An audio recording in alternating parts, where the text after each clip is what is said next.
Dr. Dorgerloh, welcome to Armenia and thank you for joining us today. Yeah, thank you. So let's start our interview. As I know, you have served as a Minister of Education and Culture of Saxony-Anhalt when the genocide is taught as a topic in schools. Moreover, the Ministry of Education commissioned a manual teaching genocide in schools, which was published in December 2015 and is centered on the Armenian genocide. The guide aims to help the region's teachers present the topic of the Armenian genocide through relevant texts, images and materials during the classes. Did you expect such a reaction from Turkey to your initiatives, and what is the situation now? Yeah, I mean, there were of course reactions. We expected that because we know that our neighbor Brandenburg did that 10 years ago and wasn't successful, but we were. So the situation right now is that we went to the Standing Conference of Ministers for Education and Culture because Germany is a federal state, so the federal government is not responsible for the education, but the Länder are. And so all the 16 Länder now accepted this material as an official material for schools, so it's now spread out into whole Germany and hopefully used a lot. And I know that all the copies are out now, and so we have to reprint. And there is an interesting growing interest also, because it's difficult to teach a very difficult topic like genocide. And so we have a growing number of migrants, so they need also additional materials. So we, of course, have a big center on the Armenian genocide, but also talking about Rwanda, talking about Cambodia, and then other genocides that took place. And unfortunately, genocide still exists, as we could see in the Yazidis and also the situation with the Rohingya right now. So this is something we have to overcome in the 21st century, and I hope the Armenian experience will support us as well as the German reflections on the Shoah. Okay, this is not your first visit to Armenia, yes, and you have supported many projects for German-Armenian cultural and educational cooperation. Are there any new projects now? I mean, the most important thing is that we have to bring all the signed contracts into life. You know, we agree on cultural exchange, we have an ongoing students exchange, high school students, and also teacher exchange. And I hope that will grow so that we have more teachers coming to Germany and also German teachers coming to Armenia, which it's not so easy because of the language barrier, but we have to work on that and stay close to the contract and agreements we sign, that it's not only a paper, that it's filled with life. And the same with the cultural exchange. It was so tremendous successful when we showed exhibitions, when we helped with the UNESCO papers, with the petroglyphs and so on.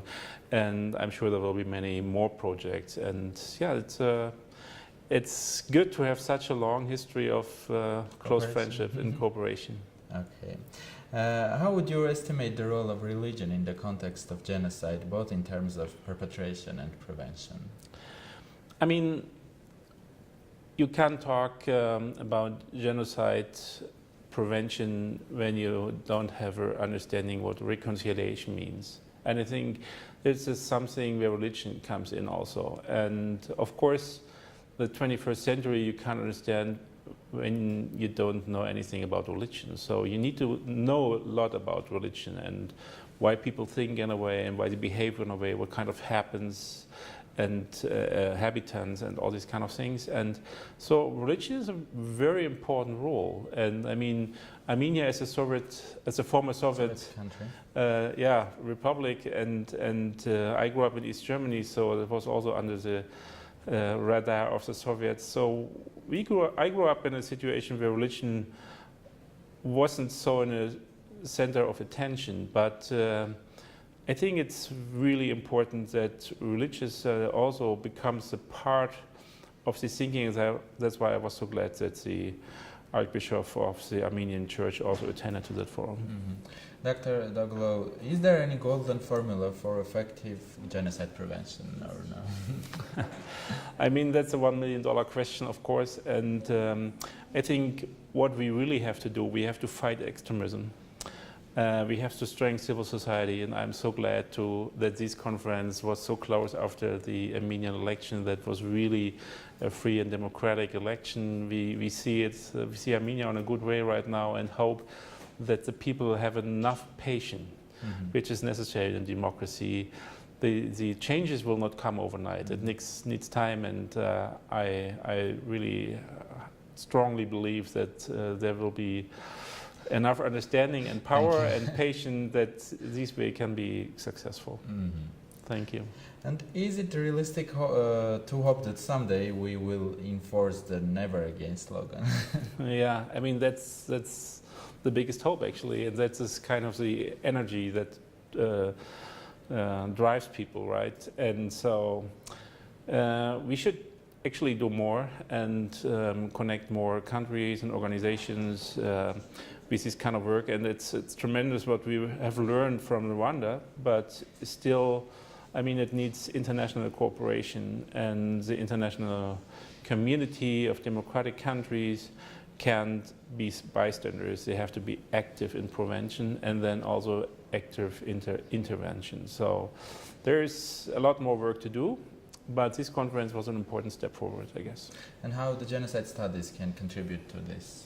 So we are discussing the role of education in this forum. Yeah, the role of education, it's a crucial point, but it's not the only crucial point. So it's an important topic we have to discuss, not only at high school level, but also at university level, and later on continuing education and lifelong learning.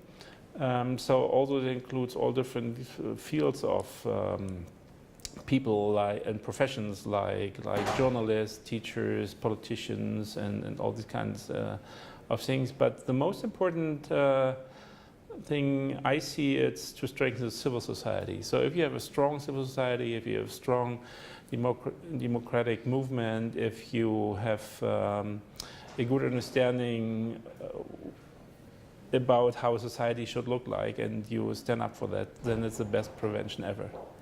Thank you very much. Hope to see you in Yerevan again. I hope so too. Thank you. Thank you.